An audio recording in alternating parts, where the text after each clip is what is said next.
You know what? Before we get started today, we've shared some budget information about the church along the way, and you guys have responded. It's still a little tight, so for anybody in the room or anybody watching, in case you miss it at the end, just pray and say, okay, God, what am I supposed to do? If he tells you to do something, do it. If he doesn't, all good. But I think we're going to more than make it. Still lots of people to reach, so just appreciate so much your faithfulness. The title of today's message is Wheels Off. I have a very close friend who has been going through a major trial in his life, and I picked a day to fast for him and for some other things going on, and was about to send him some scripture to encourage him, and had the scripture pulled, and then I thought, I'm going to go read the rest of this. So here's something just to remind you about the Bible. You say, well, I've read the whole Bible cover to cover. Well, I've been reading it for a long time, and I'm still finding stuff I never saw in my life. Right? It's like going back and watching a movie you've seen a bunch of times and go, wait, what? I've seen this movie. So the verse I was going to send him was out of Exodus chapter 14. So if you will go to Exodus 14, I'm going to read you, if we can get all this in, I got 3 stories to read you. And hopefully they will be encouraging and challenging and helpful in your journey. So Exodus chapter 14, you've gone through all the plagues with Moses and Pharaoh, back and forth. Finally, he's like, you people get out of here, let my people go. He says, you're free to go. They spoil the Egyptians, take all their loot, and they're out. So verse 1, now the Lord spoke to Moses, saying, speak to the children of Israel that they turn and camp before Pi-hahiroth, between Migdol and the sea, opposite Baal-zephon. You shall camp before it by the sea. Okay, so you're going to go down by the sea. For Pharaoh will say of the children of Israel, they are bewildered by the land, the wilderness has closed them in. Like he's going to think, once this thing turns, that you have been led down here and you are trapped.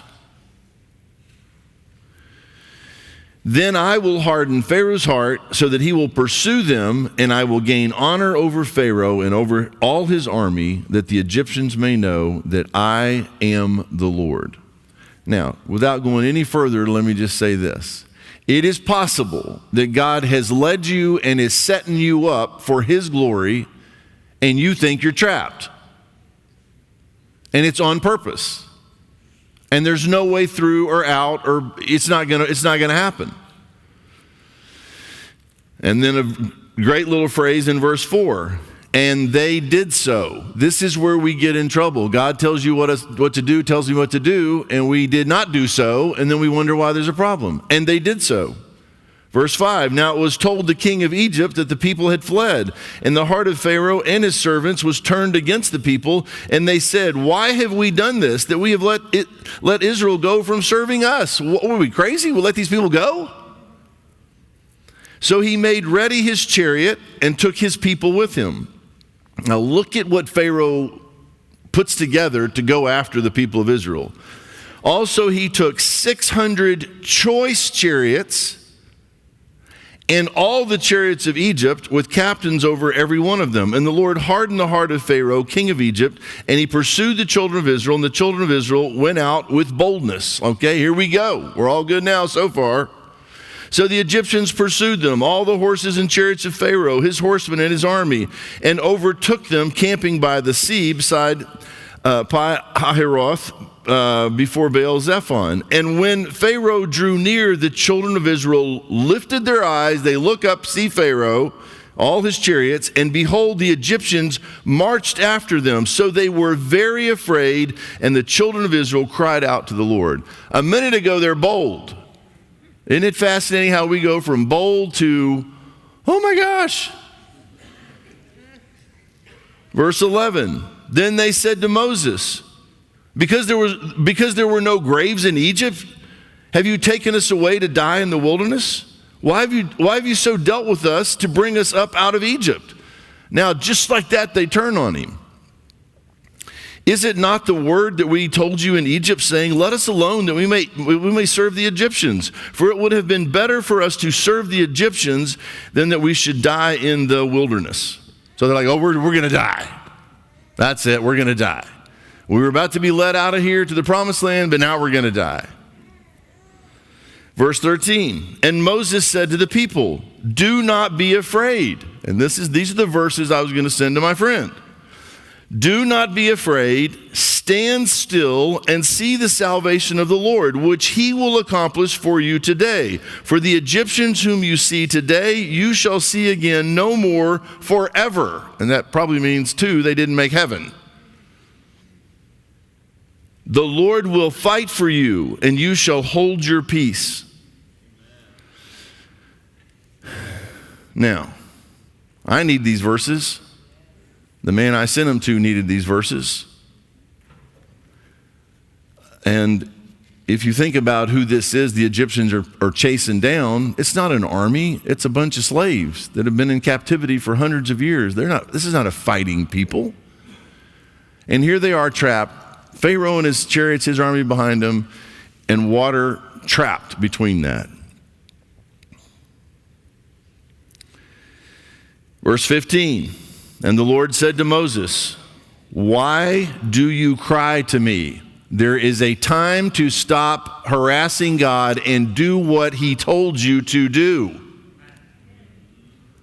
People say, oh, well, I'll pray about that. Like, dude, you've been praying about that forever. If he gave you an answer, do what he said. Stop praying about it. Oh, he may change his mind. Not likely. Do what he said. Why do you cry to me? Tell the children of Israel to go forward. Now, this is where it starts to get a little weird, because you see what you see. I see what I see. I'm like, forward is what? It's see. There's no way this is going to work. So we operate on only what we see. We don't factor in who he is and what he can do. If he says go forward, you go forward, and it's his problem. But lift up your rod, stretch out your hand over the sea, and divide it. Now, do you think Moses has the power to divide a sea? What was his responsibility in the sea being divided? Lift up your rod, stretch out your hand. That's all I told you to do. Well, I'm not going to do that. What if it doesn't happen and I'll look stupid? You go to lift your rod and go, I'm not sure. I'm not feeling it. I got no sea-splitting power. Personally, he didn't ask him about that. Move forward to the people, to him, lift up your rod, raise your hand, and divide it. And the children of Israel shall go on dry ground through the midst of the sea. And I indeed will harden the hearts of the Egyptians, and they shall follow them. So I will gain honor over Pharaoh and over all his army, his chariots, and his horsemen. Then the Egyptians shall know that I am the Lord, when I have gained honor for myself over Pharaoh, his chariots, and his horsemen. Verse 19. And the angel of God who went before the camp of Israel moved and went behind them, and the pillar of cloud that went before them, and the pillar of cloud went from before them and stood behind them. So it came between the camp of the Egyptians and the camp of Israel. Thus it was a cloud of darkness to the one, and it gave light by night to the other, so that the one did not come near the other all that night. Now you can't read fast through the Bible or you miss this stuff. God's told Moses what to do. And then verse 21, then Moses stretched out his hand over the sea. Unbelievable verse. He's got all night to think about this. I know what God told me to do. I've seen what he's done. I've seen all the plagues, trumped all the magicians, everything Egypt had. I've seen what he can do.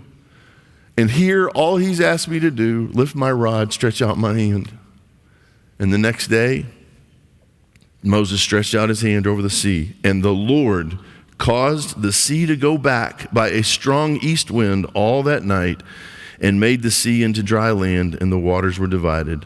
So the children of Israel went in the midst of the sea on the dry ground, and the waters were a wall to them on the right hand and on the left. And the Egyptians pursued and went after them in the midst of the sea, all Pharaoh's horses, his chariots, and his horsemen.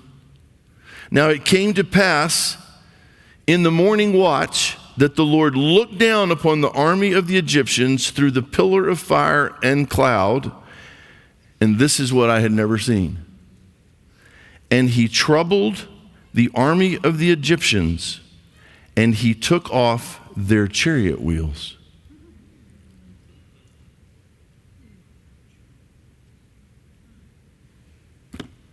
What in the world? So God's people are through. They're being pursued. They're afraid probably. What if they catch up with us? And God looks down, troubles the Egyptians, and starts jacking with their chariot wheels. Now, I don't know how far it is from the throne of God to a chariot wheel, but that's pretty specific.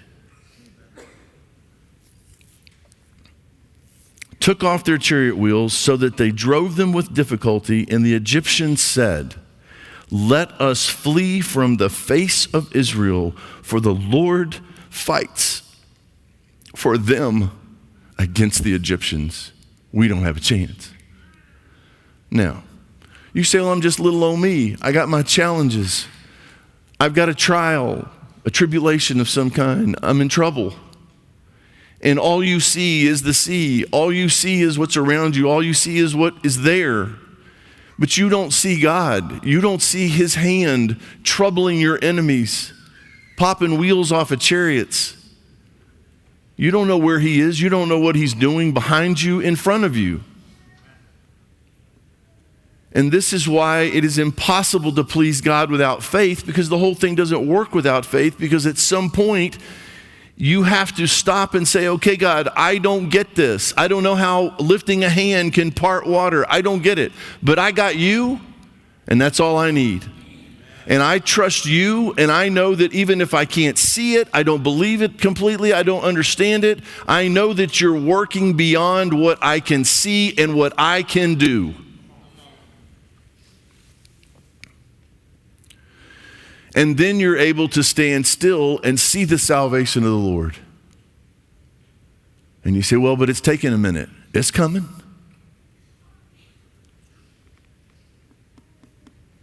You say, "Well, I got to have all the information." You're not going to have all the information. Even Moses didn't know that he was going to jack with their wheels. And the wheels come off, and now they're in trouble, and they realize God, and I love the fact that it states here that the Egyptians are saying, "Let us free from the face of Israel, for the Lord fights." Now they're calling him the Lord. And what did he say he would do? They would honor him.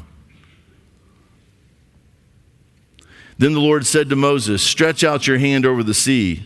Easier the second time, I'm thinking. "Stretch out your hand over the sea, that the waters may come back upon the Egyptians, on their chariots and on their horsemen." And Moses stretched out his hand over the sea, and when the morning appeared, the sea returned to its full depth, while the Egyptians were fleeing into it.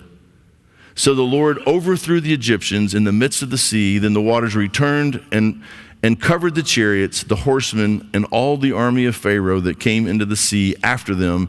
Not so much as one of them remained. But the children of Israel had walked on dry land in the midst of the sea, and the waters were a wall to them on their right hand and on the left. So the Lord saved Israel that day out of the hand of the Egyptians, and Israel saw the Egyptians dead on the seashore. Thus Israel saw the great work which the Lord had done in Egypt. So the people feared the Lord and believed the Lord and his servant Moses. And if you could just put a period there and that's the end of the story, you'd go, "Wow, that's great." But what happens if you keep reading? They're whining, complaining, doubting, just like us. So what is God going to have to do for me, to me, in me, through me before I go, okay, I'll stop doubting. I got it. I know who you are. I trust you. And then he allows something to happen and we go, oh, I don't think you're God anymore. I don't like you anymore. I don't trust you anymore because now you're doing things that I don't want, or you're taking too long. So I'm going to take matters into my own hands. I'm going to save myself. I'm not going to stand still and wait for you to save me. I'm going to move and go save myself. There's a man in this room needs a kidney. Thought he had a match. Not a match. Where's his kidney? I can assure you of this. God's working on his kidney. Now you say, well, how's he going to do that? That's not his problem. You pray, you trust, you wait. Now you say, well, what if he doesn't get a kidney and he dies? He'll be in heaven with Jesus. You say, well, that doesn't sound like the best. That's not what he asked for. That turns out to be the best option. See, we put the last thing that we want at the bottom of the list, and if you flip the list upside down, that's the best thing that can happen. If that's his will, you're home. Now, it'd be terrible for his wife and family and all that. I get that. But that's how we think. We're all trying to camp out and stay here. It is not about staying here forever because you're not going to do it.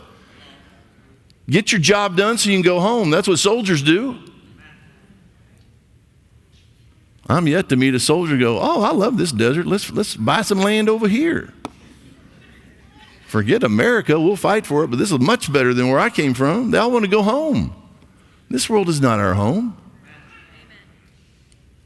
And so what if he gets a kidney? What's he going to do with his kidney? He better live and praise God for his kidney and let God use him. But see, while you're waiting for a kidney, people watch how you wait. They go, aren't you upset? And I'm not sure 100% where he is. I'm sure he's a little, whatever he is. But some of not getting the kidney is to do something in him so that when people see him, they go, wow, you got hope even without a kidney. How are you doing that? And then he gives a reason for the hope that's within him.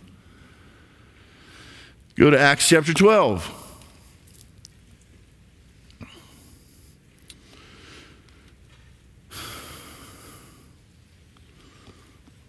I don't know, this probably has nothing to do with this message today, but I got to tell you this story. So every once in a while I go do men's retreats. I've done a few up in Colorado Springs area, got invited to go back up there. I fly up there and know some of these guys. One of them picked me up, and he's got this 22-year-old in the back of the truck.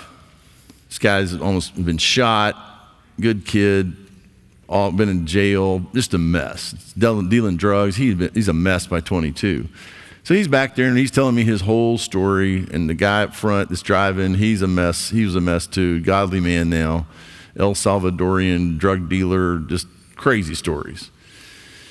So this kid starts telling me a story, and then a part of the story he said, and I got baptized, and he kept going. I said, whoa, why'd you get baptized?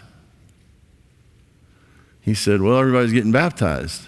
So I'm up in the front seat, he's behind me. I said, okay, so you dropped dead in this truck, and we're driving down the road. I just met him. I said, you dropped dead in the back of this truck. Where are you going? He said, well, I'm not sure. I said, have you ever become a Christian? He says, I don't think so. So he prays in the truck. We haven't even gotten to the retreat yet. And he gets saved. Calls his mom and his wife. Kaboom. Get to the retreat. Stuff happens. First session at the retreat.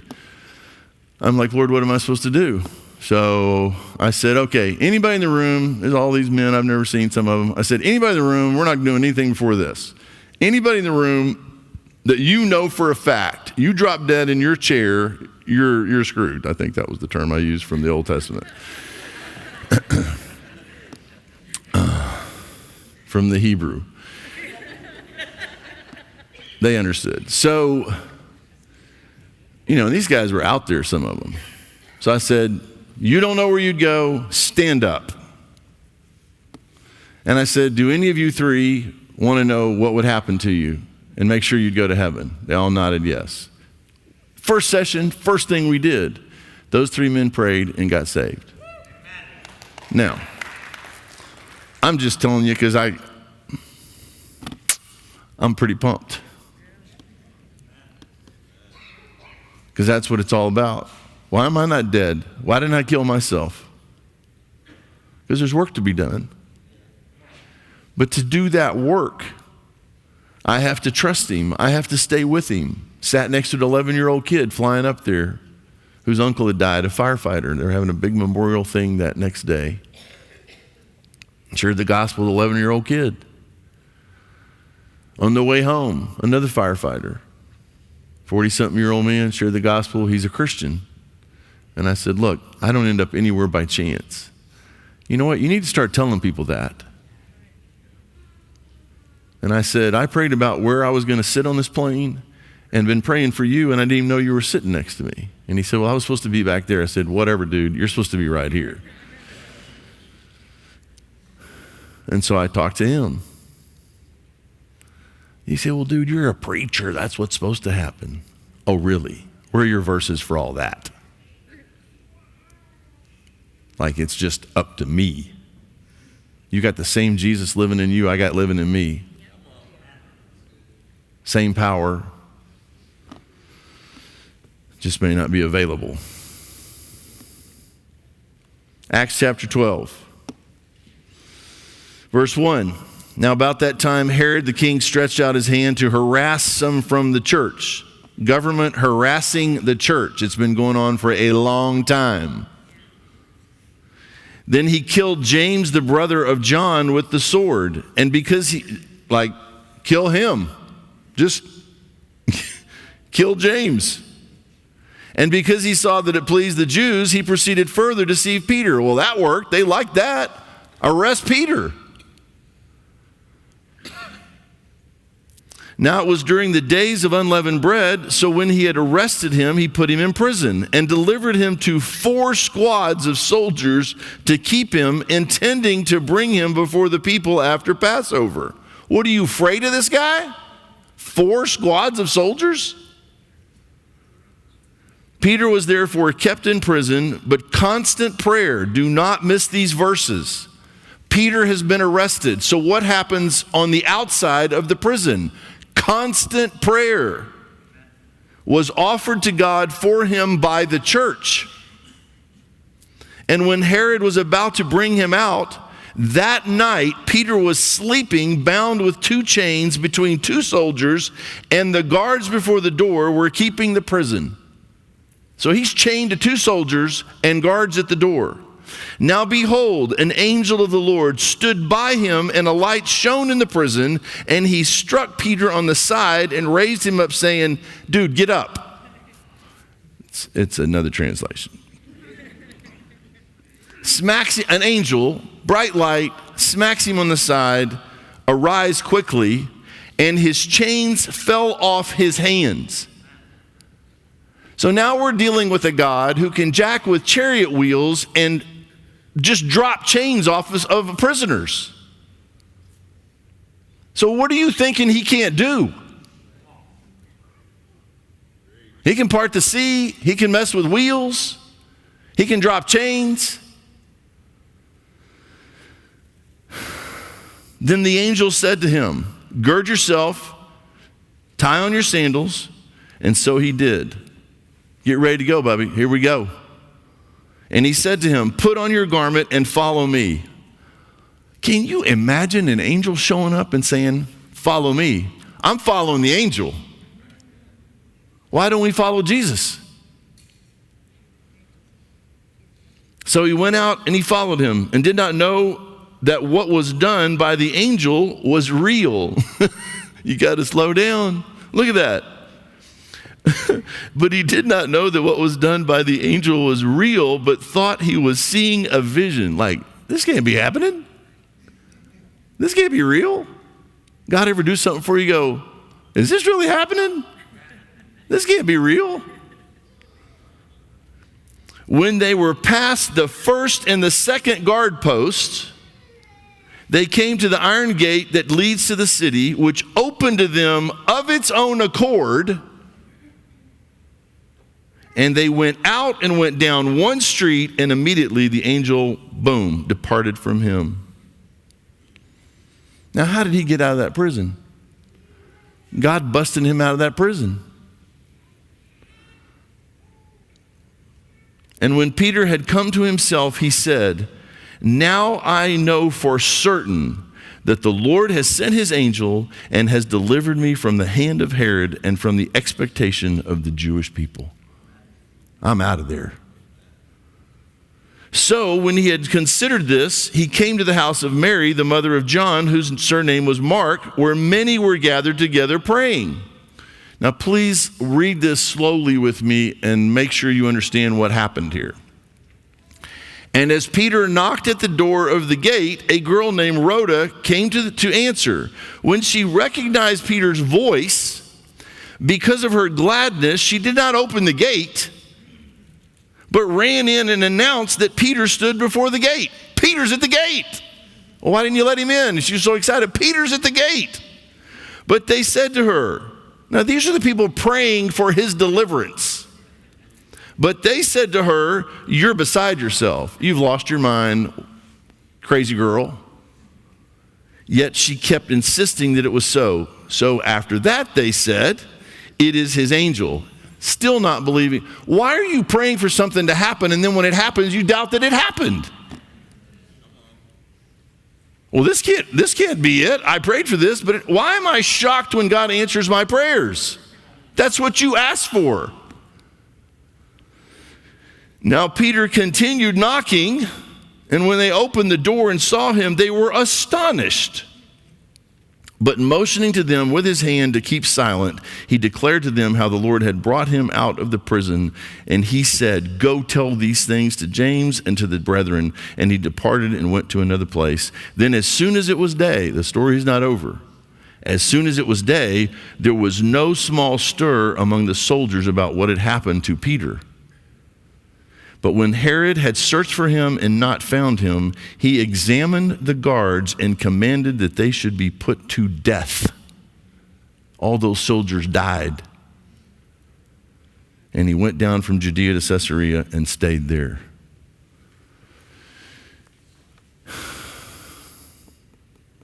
Now, you say, well, that's all in the Bible. God doesn't do that stuff anymore. Isn't it fascinating that these people prayed, and what they prayed for, whatever they were praying, if they were praying for his release, he got released. That may not be the way they thought it was going to happen, but he got released.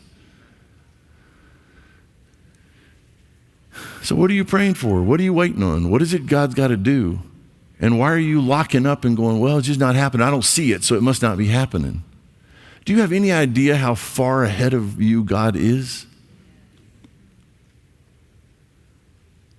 He's referred to, Jesus, when he got baptized by John the Baptist, was referred to as the Lamb of, I think, the Lamb of God slain before the foundation of the world. He's way ahead of me. He's got solutions to problems I don't even have yet. Now think about that. I'm not even to the problem yet. And he already is and has the solution. So how much is he going to have to do for me or for you before we begin to pray, ask him to do things, and then wait expectantly as though it's actually going to happen? And not be shocked when it does. Clearly, these people were shocked. It's a thing. Even Peter was like, is this real? Acts chapter 16. That's Peter. Here's Paul. Won't read you the whole deal, but verse 9. And a vision appeared to Paul in the night. A man of Macedonia stood and pleaded with him, saying, "Come over to Macedonia and help us." Now after he had seen the vision, immediately we sought to go to Macedonia, concluding that the Lord had called us to preach the gospel to them. And by the way, when I go do these retreats places, these guys go, "Wow, I can't believe you came up here and give us your time." I was like, dude, why do you think I came up here? God told me to come up here. I told a 15-year-old kid at this last retreat up there, who I've known for like 3 years, since he was 12. I looked at him and I told his dad, I said, if I flew up here and did this whole thing for him, I'd do it again to help that one kid.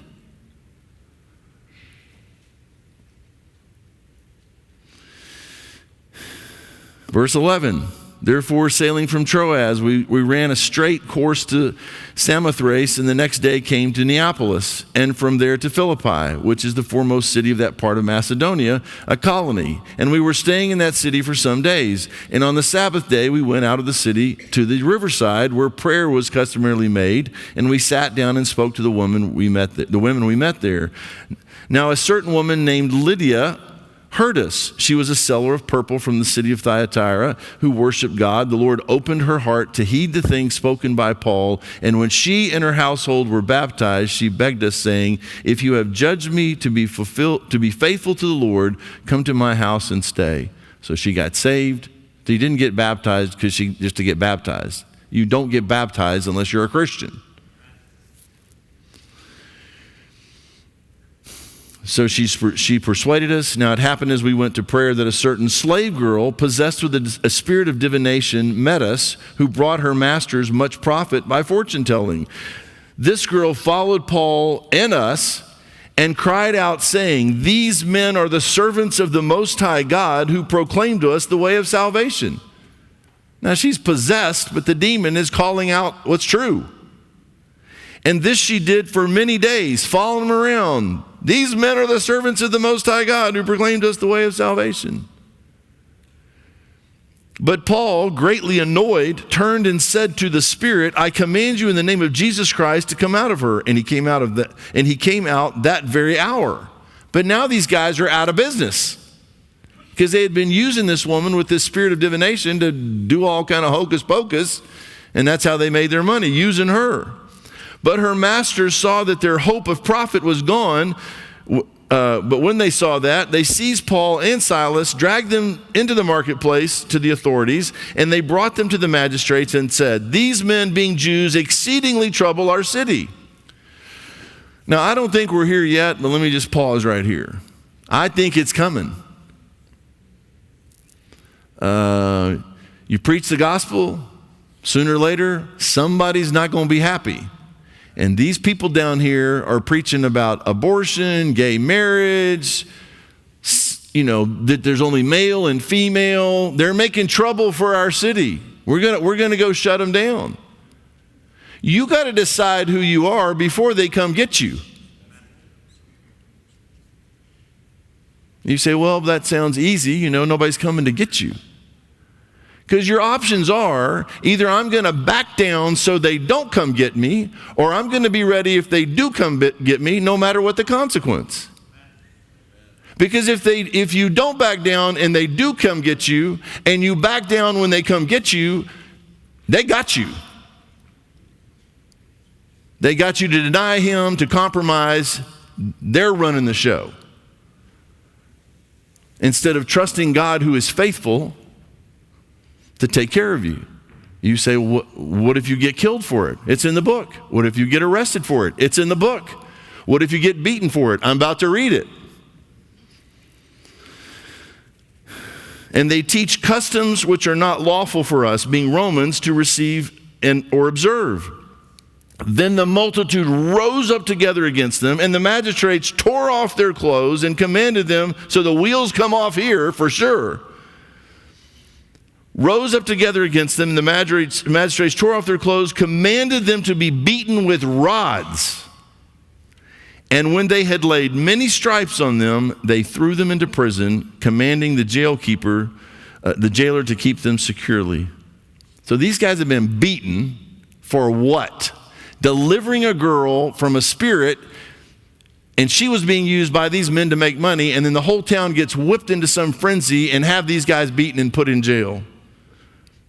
Having received such a charge, so the jailer now said, secure them. He put them in the inner prison and fastened their feet in the stocks. Now, I'm not claiming to be this person, and maybe you're not either. But you find out who you are about midnight. Locked in a cell, trying to recover from being beaten with rods. But at midnight, Paul and Silas were praying and singing hymns to God. What in the world is that? Not, God, why did you let this happen? Why are you doing this to us? Because the Bible talks about being glad, rejoicing when these things happen to you. And the prisoners were listening to them. Suddenly there was a great earthquake, so that the foundations of the prison were shaken, and immediately all the doors were open. So the earthquake jars the doors loose, boom, they're open. And everyone's chains were loosed. Now look at that word. You know what everyone means? Not just Paul and Silas. Everybody. All the doors are open in this prison. Everybody's chains. And the keeper of the prison, awaking from sleep and seeing the prison doors open, supposing the prisoners had fled, drew his sword and was about to kill himself. But Paul called with a loud voice, saying, "Do yourself no harm, for we are all here." Nobody left.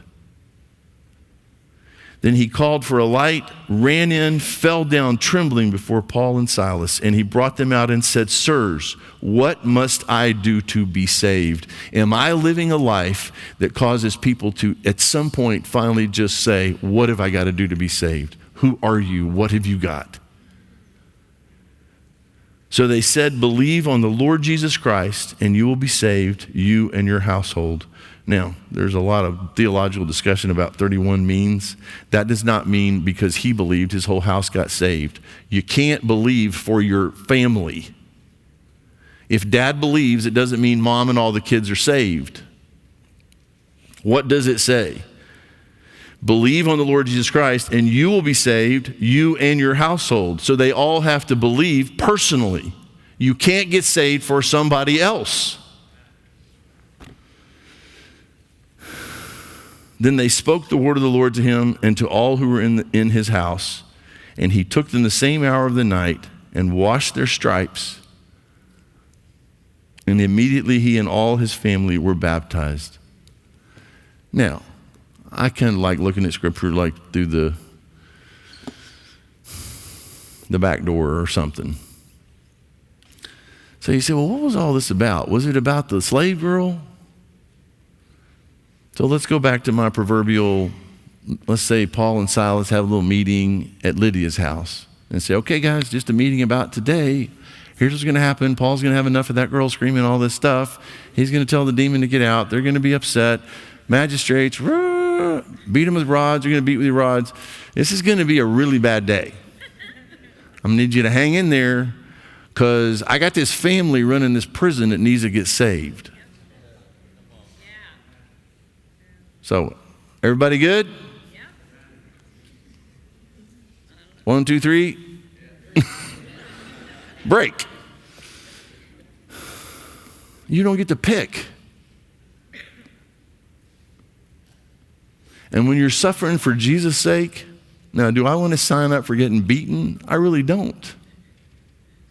I'm not interested in that. And if that's what God says, okay, that's what I need, or that's going to allow that. But if that happens, you got to be in a place where you go, wow, what an honor. What an honor. I'm being beaten because I won't back down.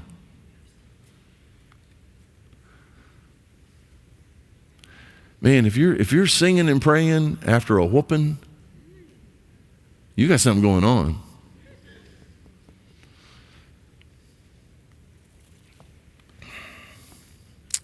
So the story goes on. Verse 34, now when he had brought them into his house, sets them before him, rejoicing, having believed in God with all his household. And when it was day, the magistrates sent the officers saying, let those men go. So I'm presuming that the rest of the prisoners were resecured, and he's saying, let those men go, meaning Paul and Silas. So the keeper of the prison reported these words to Paul, saying, the magistrates have sent to let you go. Now therefore depart and go in peace. And Paul goes, oh, not a chance, brother. Well, wouldn't that be the thing? You're gonna be free. Oh, no. We're not playing that game. But Paul said to them, they have beaten us openly, uncondemned Romans.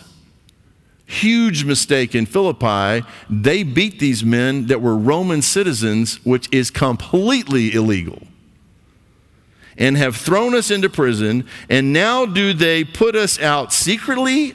No, indeed. Let them come themselves and get us out. And the officers told these words to the magistrates, and they were afraid when they heard that they were Romans. Then they came and pleaded with them and brought them out and asked them to depart from the city. So they went out of the prison and entered the house of Lydia. And when they had seen the brethren, they encouraged them and departed. What a book. What a God. Who are these people? This is supposed to be passed to me, to us. We're supposed to be these people. Same Jesus, same screwed up planet.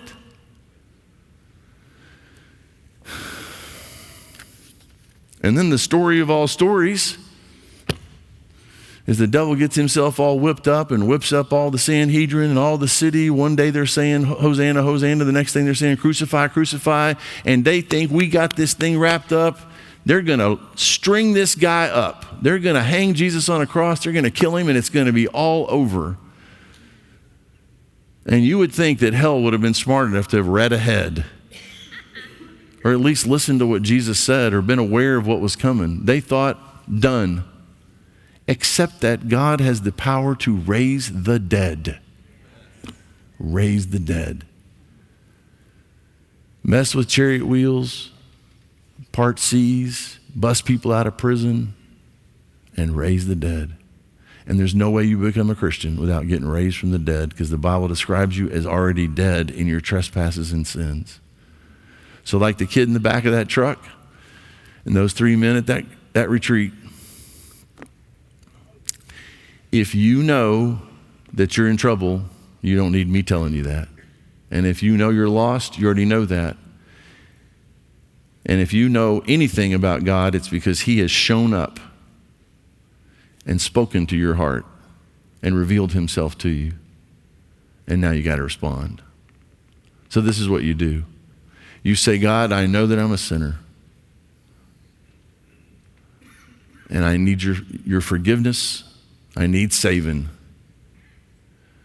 I believe that Jesus died on that cross, was buried and raised from the dead to rescue me, to offer me eternal life, the forgiveness of my sins. Right now, I accept the gift of eternal life, forgive my sins, move into my physical body, and save me.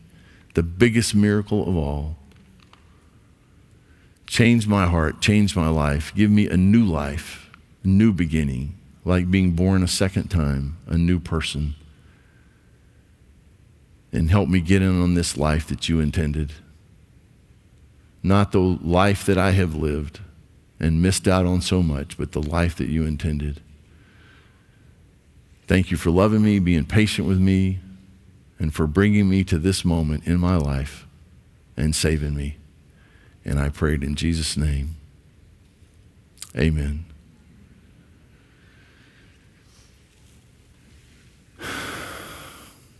So if you prayed that prayer, let us hear from you.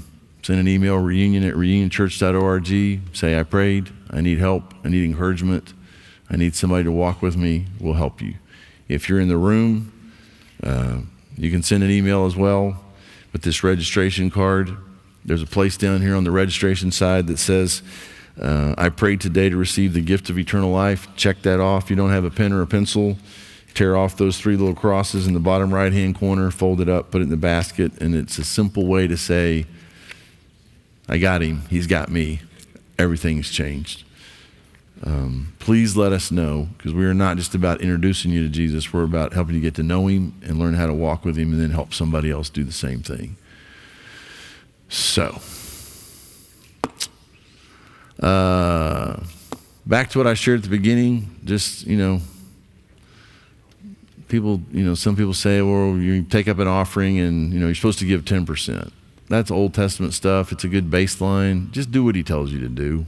You say, well, how do you know what that is? Just ask him. Well, how's he going to tell me? You'll know. You claim to know that you married the right person. And look what that costs. So we'll leave that right there.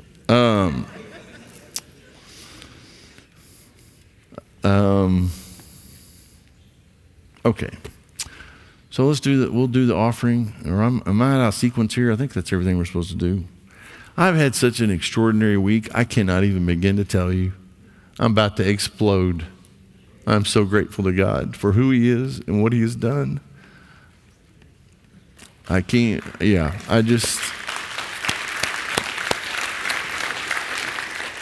I have seen God do miracles this week, and I don't want to get away from that. I want more of that.